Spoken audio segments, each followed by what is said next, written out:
സംസ്ഥാനത്ത് തെരുവുനായയുടെ കടിയേൽക്കുന്നവരുടെ എണ്ണം ദിനംപ്രതി ഉയരുമ്പോഴും പ്രതിരോധ സംവിധാനം ശക്തിപ്പെടുത്താതെ സർക്കാർ. പുതിയ ABC കേന്ദ്രങ്ങൾ സ്ഥാപിക്കുമെന്ന വാക്ക് പാഴായി. നിലവിൽ ABC കേന്ദ്രങ്ങൾ തുറക്കുന്നതിന് 2023 കേന്ദ്ര ആനിമൽ ബർത്ത് കൺട്രോൾ ചട്ടങ്ങൾ ഉൾപ്പെടെയുള്ള നിയമങ്ങൾ തടസ്സമാകുന്നുവെന്നാണ് തദ്ദേശ സ്വയംഭരണ വകുപ്പ് പറയുന്നത്.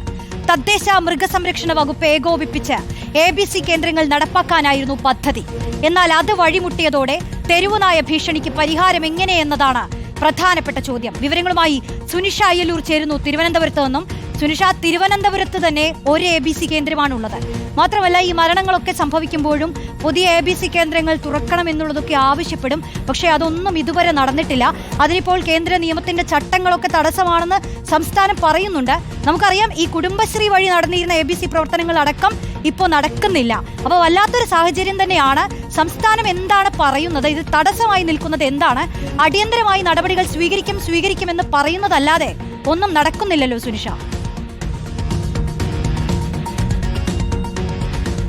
റോഷ്നി, അത് തന്നെയാണ്. അതായത് പദ്ധതികളൊക്കെ തന്നെയും ഉണ്ടെങ്കിലും എന്തുകൊണ്ട് കൃത്യമായി ഈ സംവിധാനങ്ങൾ ഉപയോഗപ്പെടുത്താൻ കഴിയുന്നില്ല, അല്ലായെങ്കിൽ നടപടികളിലേക്ക് കടക്കാൻ കഴിയുന്നില്ല എന്നത് തന്നെയാണ് ചോദ്യമായി വരുന്നത്. റോഷ്നി, ഇതുവരെ നമ്മൾ പറഞ്ഞതുപോലെ കണക്കുകൾ വെച്ച് നോക്കുമ്പോൾ പ്രതിദിനം ഈ തെരുവ് നായയുടെ കടിയേൽക്കുന്നവരുടെ എണ്ണത്തിൽ വർധനവുണ്ടാകുന്നു എന്നുള്ളതാണ്. ഒരുപക്ഷെ ഈ തലസ്ഥാനത്ത് നിന്ന് ഞാൻ പറയുമ്പോൾ ഈ മാർച്ച് വരെയുള്ള കണക്ക് നോക്കുമ്പോൾ പോലും 15,000-ലധികം ആളുകൾക്ക് കടിയേറ്റിട്ടുണ്ട് എന്നുള്ളതാണ് ഈ കണക്കുകൾ പറയുന്നത്. 2019 സെൻസസ് നടത്തിയിരുന്നത്. അപ്പോൾ 3 ലക്ഷത്തോടടുത്ത് തെരുവ് നായകൾ ഉണ്ട് എന്നുള്ളതായിരുന്നു അന്ന് കണക്കുകൾ പറഞ്ഞിട്ടുള്ളത്. പക്ഷേ ഈ വർഷം ഇങ്ങോട്ട് കടക്കുമ്പോൾ അങ്ങനെ ഒരു സെൻസസ് നടക്കുന്നില്ല. അങ്ങനെയെങ്കിൽ ഏറ്റവും ഇതിലധികം തെരുവ് നായകൾ ഇപ്പോഴും ഉണ്ടാകാം എന്നുള്ളത് തന്നെയാണ് നിലവിലെ കണക്കുകൂട്ടൽ. ഇനി ABC കേന്ദ്രങ്ങളുമായി ബന്ധപ്പെട്ട കാര്യം പറഞ്ഞാൽ, കഴിഞ്ഞ തവണ തന്നെ ഇത്തരത്തിൽ ഈ തെരുവുനായയുടെ ആക്രമണം ഉണ്ടാകുമ്പോഴൊക്കെ തന്നെയും ABC കേന്ദ്രങ്ങൾ ഉടൻ തുറക്കും എന്നുള്ളത് നേരത്തെ തന്നെ അറിയിച്ചിരുന്നു. പുതിയത് തുടങ്ങും എന്നുള്ളതടക്കം പഞ്ചായത്തുകൾ കേന്ദ്രീകരിച്ചുകൊണ്ട് ഓരോ ABC കേന്ദ്രങ്ങൾ എന്നുള്ളതായിരുന്നു നേരത്തെ എടുത്തിരിക്കുന്ന തീരുമാനവും. പക്ഷേ അതൊന്നും തന്നെ നടക്കുന്നില്ല. അതിനൊക്കെ തന്നെയും ചില കാരണങ്ങൾ തടസ്സമായി നിൽക്കുന്നു എന്നുള്ളതാണ് അതിലേറെ പ്രധാനപ്പെട്ടത്. റോഷ്നി, നിലവിൽ ഇപ്പോൾ ഇവർ പറയുന്നത് 2023 കേന്ദ്ര ചട്ടം ഉൾപ്പെടെയുള്ള നിയമങ്ങൾ ഈ തുറക്കുന്നതിൽ ചില മാനദണ്ഡങ്ങൾ ഉണ്ടാക്കുന്നു, തുറക്കുന്നതിൽ ചില ബുദ്ധിമുട്ടുകൾ ഉണ്ടാക്കുന്നു എന്നുള്ളതാണ്. മറ്റൊന്ന്, ഈ തദ്ദേശ വകുപ്പും ഒപ്പം തന്നെ മൃഗസംരക്ഷണ വകുപ്പും ഒരുമിച്ച് ചേർന്ന് ഈ പദ്ധതി നടപ്പാക്കുക എന്നുള്ളതായിരുന്നു. സാധാരണ രീതിയിൽ പുറത്തുനിന്നും ഈ തെരുവുനായകളെ കൊണ്ടുവരിക, ഈ ABC കേന്ദ്രങ്ങളിൽ എത്തിക്കുക. ഞാൻ നിൽക്കുന്നതും തിരുവനന്തപുരത്തെ പേട്ടയിലുള്ള ഒരു ഈ ABC കേന്ദ്രത്തിലാണ്. ഇതിന് പിറകിലായാണ് ഈ ABC കേന്ദ്രം ഉള്ളത്. ഇവിടെയും ഈ തദ്ദേശ വകുപ്പിന്റെ നേതൃത്വത്തിൽ തെരുവുനായകളെ ഇവിടെ എത്തിക്കും. പിന്നാലെ തന്നെ ഈ വാക്സിനും വന്ധ്യംകരണവും ഒക്കെ നടത്തി പുറത്തേക്ക് എത്തിക്കുന്നതാണ് സാധാരണയുള്ള രീതി. പക്ഷേ ഈ പറഞ്ഞതുപോലെ ഇത് നടപ്പാക്കാൻ എല്ലായിടത്തും സംവിധാനങ്ങളില്ല എന്നുള്ളതാണ് ഏറെ പ്രധാനപ്പെട്ട കാര്യം. തദ്ദേശ വകുപ്പിന് കൃത്യമായ സംവിധാനങ്ങൾ ഇതുമായി ബന്ധപ്പെട്ട ഇല്ല എന്നുള്ളത് ഒരു വിഷയമാണ്.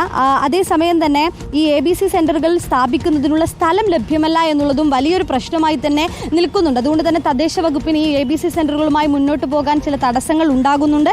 ഇതോടെ തന്നെ പദ്ധതിയിൽ മൃഗസംരക്ഷണ വകുപ്പിന് മുന്നോട്ട് പോകാൻ സാധിക്കുന്നില്ല എന്നുള്ളതാണ്. അത്തരത്തിൽ നിരവധി കാരണങ്ങളാണ് ഇപ്പോൾ തദ്ദേശ വകുപ്പും ഒപ്പം തന്നെ മൃഗസംരക്ഷണ വകുപ്പും ഒക്കെ കാരണങ്ങളായി പറയുകയും ചെയ്യുന്നത്. പക്ഷേ റോഷ്നി, മറ്റൊരു കാര്യം, തിരുവനന്തപുരത്തെ സംബന്ധിച്ചിടത്തോളം ഇവിടെയാണ് ഈ ABC സെന്റർ ഉള്ളത്. ഇവിടെ ഏകദേശം നമ്മൾ സംസാരിച്ചപ്പോൾ മനസ്സിലാക്കുന്നത് ഒരു ദിവസം 6ഓളം നായകളെ ഇവിടെ നിന്നും വന്ധ്യീകരണം നടത്താൻ കഴിയുമെന്നുള്ളതാണ്. പക്ഷേ ഒരു പോസിറ്റീവായ കാര്യം, തിരുവനന്തപുരത്ത് അടുത്ത മാസത്തോടു കൂടി തന്നെ മറ്റൊരു ABC സെന്റർ കൂടി തുറക്കാൻ പോകുന്നു എന്നുള്ളതാണ്. അത് തിരുവല്ലം വണ്ടിത്തടം ഭാഗത്താണ് ഈ ABC സെന്റർ തുറക്കുന്നത്. അങ്ങനെയാണെങ്കിൽ ഒരു ദിവസം തന്നെ 20ഓളം നായകളെ വന്ധ്യീകരണം നടത്താനുള്ള സംവിധാനങ്ങൾ കൂടി അവിടെ ഉണ്ടാകുമെന്നുള്ളതാണ്.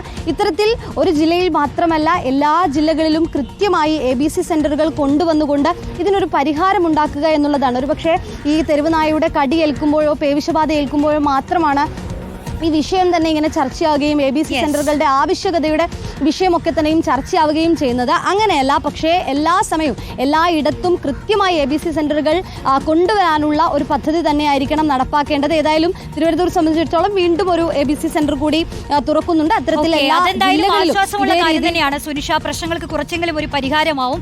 കൂടുതൽ ABC സെന്ററുകൾ തുറക്കുക എന്നുള്ളതാണ് വഴി. കാരണം ഈ പേവിഷബാധയിൽ തന്നെ നമ്മുടെ മുന്നിലുള്ള ആകെ പ്രതിവിധി എന്ന് പറയുന്നത് വാക്സിൻ എടുക്കുക, വന്ധ്യംകരണം നടത്തുക എന്നുള്ളതാണ്. അപ്പോൾ ഈ രണ്ടും കൃത്യമായി നടന്നാൽ തന്നെ ഒരു പരിഹാരമാകും.